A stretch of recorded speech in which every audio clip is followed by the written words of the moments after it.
கர்த்தருடைய பரிசுத்த நாமத்திற்கு ஸ்தோத்திரம். இன்றைய வேதம், கர்த்தர் என் மேய்ப்பராயிருக்கிறார், நான் தாழ்ச்சி அடையேன். அவர் என்னை புல்லுள்ள இடங்களில் மேய்த்து அமர்ந்த தண்ணீர்கள் அண்டையில் என்னை கொண்டு போய் விடுகிறார். சங்கீதம் 23:1-2. ஆமேன். ஆமாம் ஃப்ரெண்ட்ஸ், கர்த்தர் நம்மளுடைய மேய்ப்பராயிருக்கிறார்.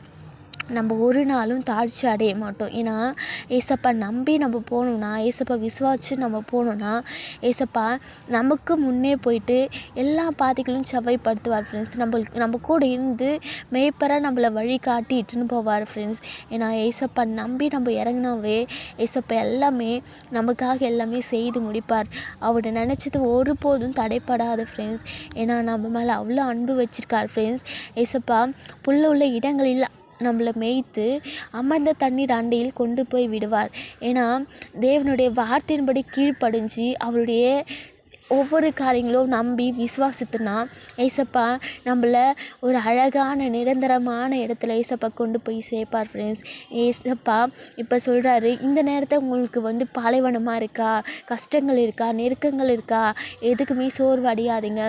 ஏசப்பா உங்களுடைய பாலைவனங்கள் எல்லாமே மாற்றி ஒரு அமர்ந்த தண்ணீர் அண்டையில் ஏசப்பா உங்களை கொண்டு போய் சேர்க்க போகிறாரு. நீங்கள் கவலைப்படாதீங்க.